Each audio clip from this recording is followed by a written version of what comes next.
Hola, bienvenidos a Esquina Literaria. Soy Yolanda Miranda y les estoy compartiendo la lectura de este libro, Psicoanálisis y Criminología, Estudios sobre la Delincuencia, de Juan Pablo Moyo. Espero que les esté gustando, compartan la lectura, denle like, suscríbanse a mi canal, síganme en mis redes sociales.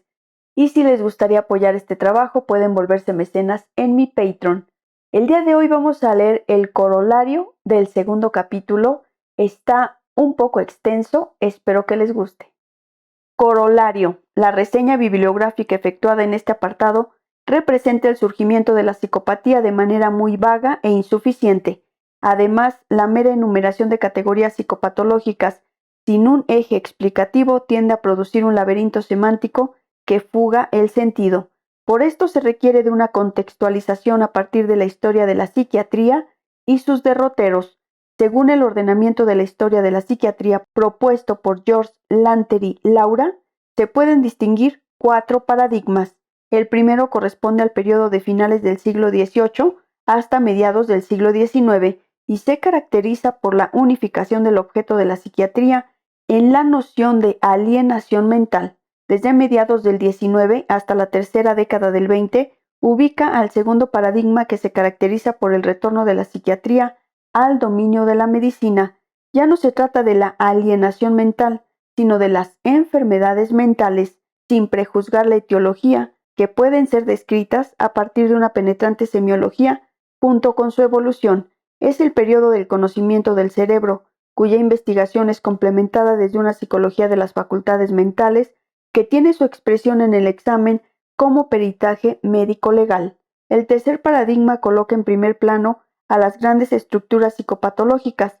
Aquí vienen a coincidir varias corrientes psiquiátricas y psicológicas con cierta filosofía fenomenológica y el psicoanálisis. Después de la muerte de Henry A., comienza el último paradigma, que aún no puede definirse como tal y que abre la posibilidad de considerar a la psiquiatría ya sin paradigma. De manera general, las categorizaciones de la alienación mental como manía sin delirio, monomanía razonante, depravación moral innata, locura moral, etc., se ubican en una misma unidad conceptual como problema de la conducta y el sentido moral, sin afectación de las capacidades de razonamiento ni manifestaciones delirantes. Tales formas parciales de locura estaban construidas sobre el telón de fondo de los desórdenes urbanos, en oposición al ciudadano respetable, y no valen tanto por su persistencia nosográfica, sino porque preparan la lógica alienista dispuesta a intervenir en la zona del delito. En este sentido, anuncian un movimiento de reorganización del espacio de significaciones de la locura y el crimen. Luego, el modelo de la degeneración se propone como causal de la enfermedad mental e introduce nuevas categorizaciones como perversiones instintivas, inferioridades psicopáticas, etc. Las teorías de la degeneración y las teorías lombrosianas, basadas en la patología adquirida, fundan la asociación definitiva entre locura y crimen, que ya estaba implícita en las monomanías y locuras parciales. Así, el movimiento criminológico comienza a proyectarse por fuera del asilo y transforma algunos de los principios de alienismo, ante todo porque sitúa su espacio de observación en el escenario urbano. Tales teorías de origen darwiniano no solo impactaron en el ámbito médico y criminológico, sino que también se extendieron a ciertas concepciones filosóficas y políticas sobre la compasión del orden público. Ahora bien, con el conjunto de las clasificaciones kraepelinianas, la terminología sobre la psicopatía se vuelve más uniforme en la psiquiatría y en su extensión en los desarrollos psicoanalíticos. En efecto, los desarrollos de Schneider y Kahn terminan asemejándose en cuanto al uso y superposición a las conceptualizaciones psicoanalíticas de la IPA sobre la temática. La obra de Clay, The Mask of Sanity, no solo engloba las nociones psicoanalíticas de impostor y carácter neurótico, sino que además utiliza simultáneamente categorías psiquiátricas y psicoanalíticas. Asimismo, el joven impostor al que se refiere Dodge es nombrado alternativamente como psicópata, y también el estereotipo psicopático de Sack resulta válido para los impostores y la psicopatía en general. Quizás sea esta la razón por la cual en su vasta enseñanza oral no en su trabajo sobre criminología, Lacan establece una ruptura con la categoría de psicopatía. Ahora bien, intentando organizar la concepción de la psiquiatría, imbrincada con la perspectiva psicoanalítica de la IPA, pueden establecerse dos conclusiones generales. Uno, la psicopatía ha sido una categoría explicativa de las conductas del individuo asocial que ha logrado cierta independencia de la criminalidad y de la psicosis. Así, el amplio abanico de las personalidades psicopáticas no resulta sinónimo de delincuencia y criminalidad. 2. La delictividad de los psicópatas, sus fallos morales y sus desviaciones sociales son indiscutibles, pero no son suficientes para basar en ellos el concepto o la clasificación clínica de la psicopatía. Por otro lado, considerando aquellos delincuentes que transgreden el orden social, pero sin manifestar una sintomatología neurótica, algunos analistas se apoyaron en la noción de carácter de Freud, lo cual significó un punto de partida para el establecimiento de perfiles caracterológicos de la psicología de inspiración psicoanalítica. El carácter se solidifica hasta convertirse en sinónimo del ser y de la totalidad de la personalidad. La patología de la conducta como modo de gozar en su repetición y fijeza se extiende a las dimensiones del destino. De todas formas, con diferentes terminologías y descripciones, existen múltiples homologaciones posibles entre las psicopatías y caracteropatías, y en la actualidad ambas categorías quedaron finalmente absorbidas por las de los trastornos asocial y disocial de la personalidad.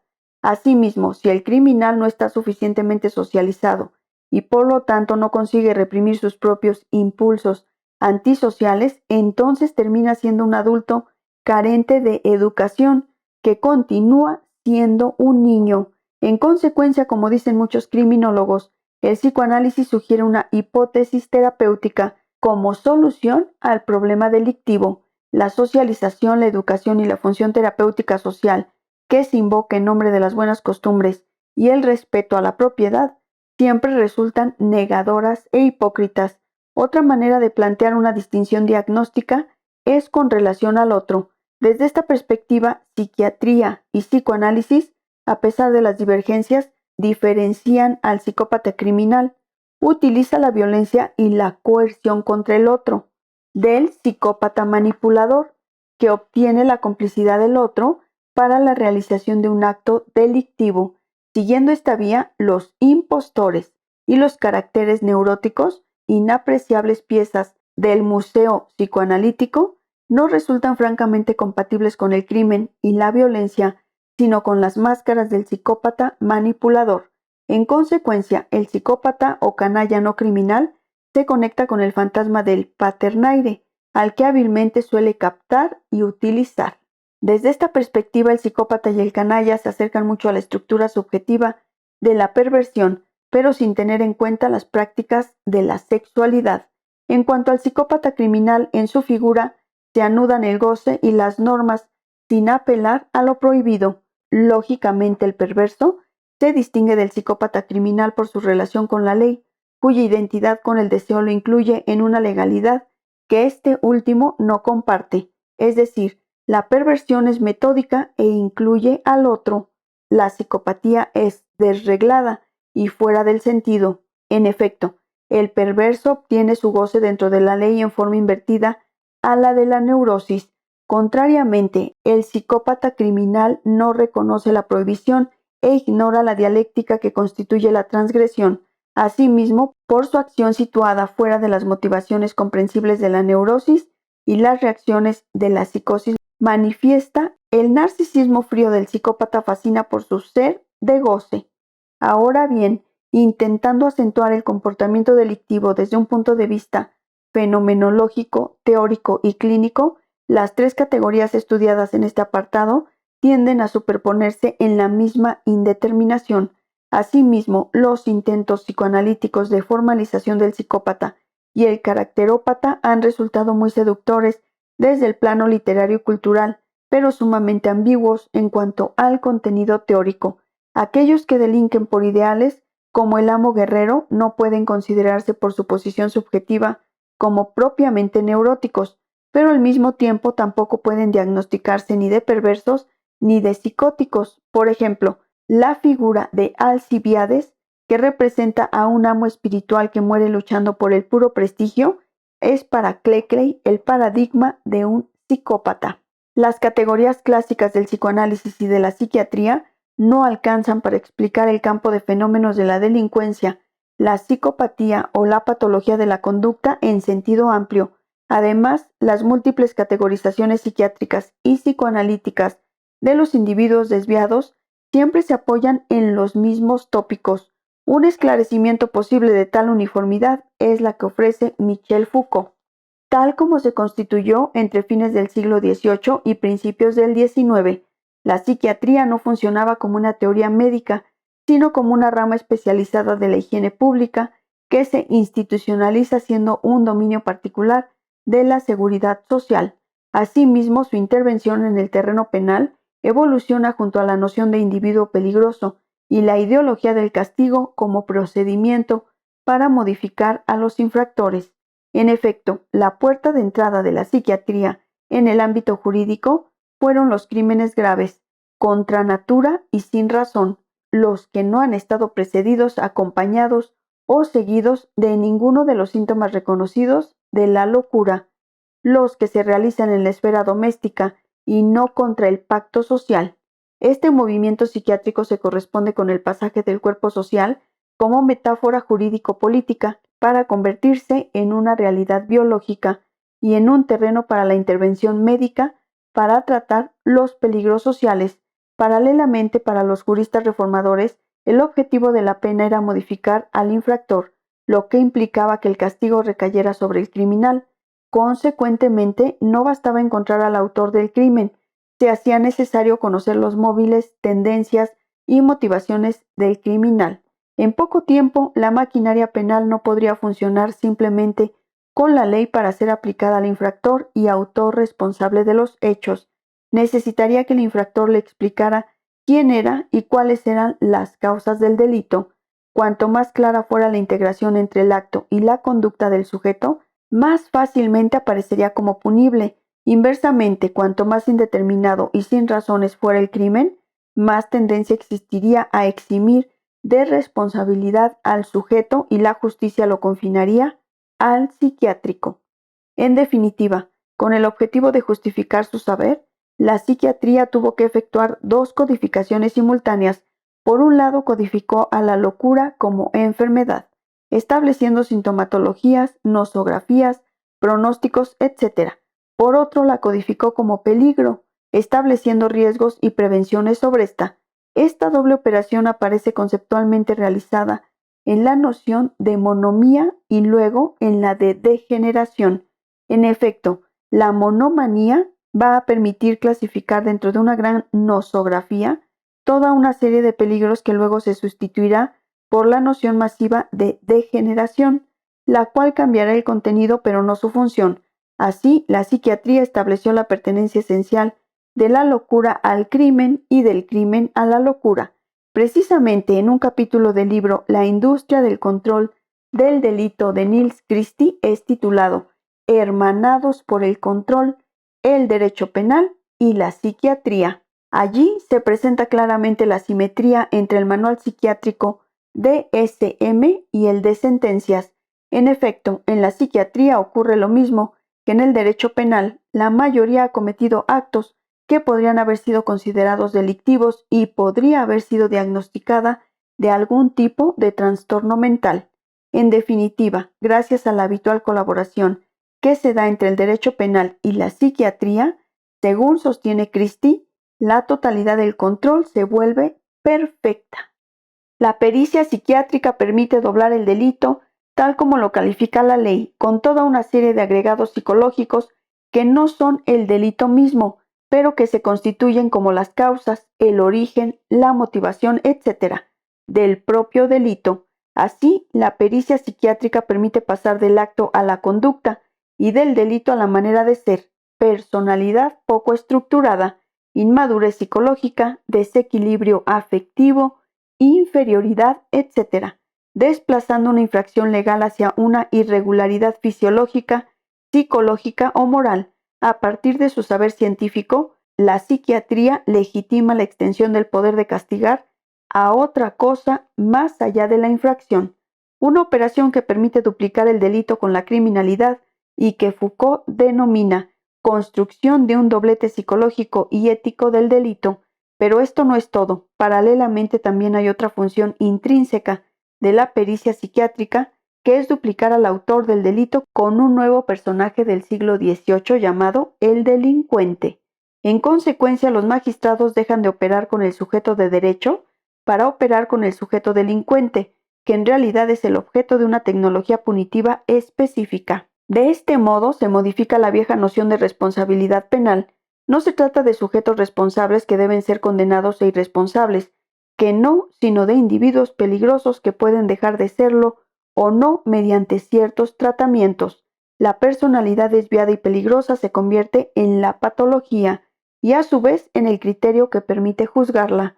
Ahora bien, lo referido técnicamente a la pericia psiquiátrica debe ampliarse a la psicología comportamental y a cierto psicoanálisis compatible con la salud mental y el orden público. Como se ha podido apreciar, abunda la terminología vacía al estilo de madurez emocional, baja tolerancia a la frustración, poco control de los impulsos, índice de conductas adictivas, inadecuación, poco criterio de realidad, debilidad del carácter, la habilidad emocional, etc., que finalmente daría cuenta de la personalidad psicopática, caracteropática o perversa del delincuente o del futuro delincuente.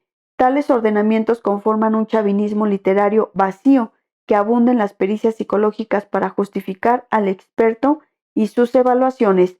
Toda la terminología psiquiátrica impregna a los devaluados informes psicológicos, que para contrarrestar este efecto y acomodarse a la demanda judicial, contrabandean tests y cuantificación estadística de datos. Los criminólogos positivistas establecieron un patrón moral basado en el consenso social sobre el cual se edificaba una ciencia destinada a la disminución del comportamiento asocial.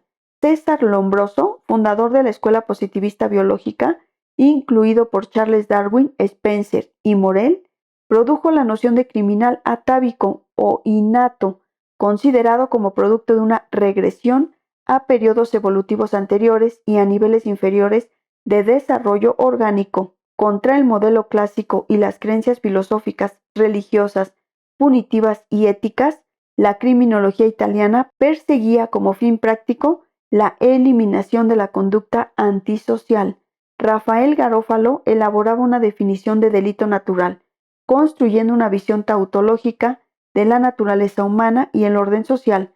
De la investigación científica del delito surgirían leyes positivas, por ejemplo, la ley de saturación criminal, que excluía toda significación, elección moral o creatividad a una acción delictiva. En definitiva, el concepto de peligrosidad, condición virtual, que proyecta un diagnóstico hacia la previsión de un riesgo futuro. La noción del delito, la cuestión de la responsabilidad y los fundamentos de la penalidad aparecen transformados a partir de que la antropología criminal da vida a ese nuevo sujeto histórico, el delincuente que ya no se define a partir del delito, sino que está caracterizado por cierta tipología morfológica y psíquica.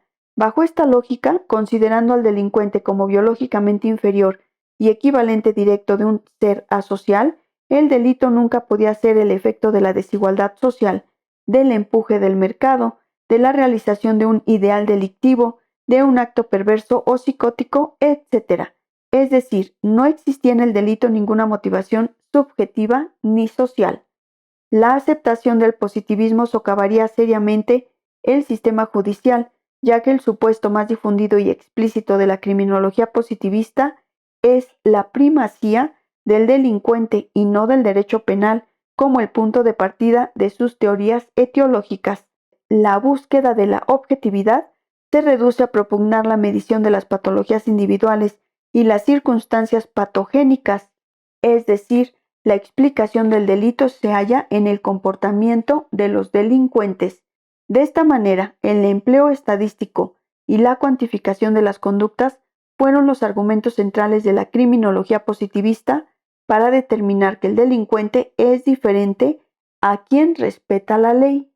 A la larga, la escuela positivista, siguiendo la lógica impuesta por su posición, pidió la abolición del régimen de jurados y su reemplazo por un equipo de expertos versados en la ciencia de la conducta humana.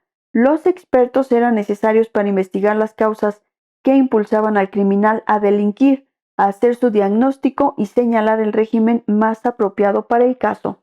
En nuestros días, la psiquiatría, las terapias comportamentales y las neurociencias manejan la misma terminología y se optimizan en medir y clasificar numerosos trastornos de conducta en neta consonancia con la multinacional farmacéutica.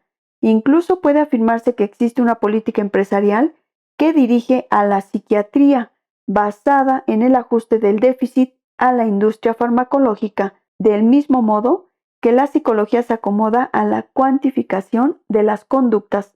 La imposición de este modelo ha sido progresiva. Desde hace muchos años se viene produciendo y aplicando una serie de cuestionarios basados en conceptos psiquiátricos y psicológicos que tienen valor de predicción y de pronósticos clínicos para la delincuencia. Recientemente, el Institut National de la Santé y de la Recherche Médicale propuso identificar los factores de riesgo e intervenir tempranamente con la esperanza de normalizar desde la pequeña infancia a los trastornos de conducta, los cuales se presentan a menudo asociados a otros trastornos mentales. Así, este gran instrumento del biopoder, basado en investigaciones multidisciplinarias, neurobiología, etiología, psicología comportamental, epidemiología, etc., ubica en estricta correlación la hiperactividad precoz con el trastorno de conducta en la adolescencia, determinando finalmente una asociación entre delincuencia y déficit neurocognitivo. Asimismo, la noción de comorbilidad resulta relevante en los estudios longitudinales y las entrevistas estandarizadas para una evaluación rigurosa basada en una cuantificación de las manifestaciones clínicas del trastorno de conducta en el niño y el adolescente. La prevención en la petite enfance, considerada desde el nacimiento hasta los 3 años, se centraliza en el control y el entrenamiento psicológico y social de los padres para que los niños puedan desarrollar sanamente sus capacidades sociales, competencias cognitivas y regulaciones emotivas, según los índices de vulnerabilidad. El tratamiento farmacológico constituye un aporte a la prevención global de los trastornos de conducta, especialmente cuando aparecen manifestaciones de auto o heteroagresión. Al respecto, la etiología aporta respuestas al estudio de la impulsividad, ligando la agresión al estrés animal y al miedo. Finalmente, el comportamiento antisocial que acompaña a la hiperactividad aparece con una predominancia masculina y un componente genético muy fuerte. En general, el mecanismo causal de los trastornos de conducta puede concebirse, entonces, como interacción dinámica entre diferentes factores, y el tratamiento resulta eficaz cuando se dirige a toda la familia. Desde luego, el tratamiento comienza con el diagnóstico de este trastorno mental a partir de sus diferentes síntomas que preanuncian la delincuencia y se continúa para prevenirla desde la más temprana edad. Como puede apreciarse, este informe científico y multidisciplinario establece una inquietante continuidad entre un niño difícil y un delincuente que justifica el control de las familias de aquellos niños que constituyen potencialmente un riesgo para la población. Transformar todo síntoma en trastorno de conducta con su medicación correspondiente es elevar el sufrimiento a la categoría de amenaza. De esta manera, el informe del INSERM instiga a una criminalización generalizada de la sociedad. Con este corolario terminamos el segundo capítulo de este libro, Psicoanálisis y Criminología, estudios sobre la delincuencia. Espero que les haya gustado, sobre todo que les sirva. Muchas gracias por escucharme y los espero en el próximo video.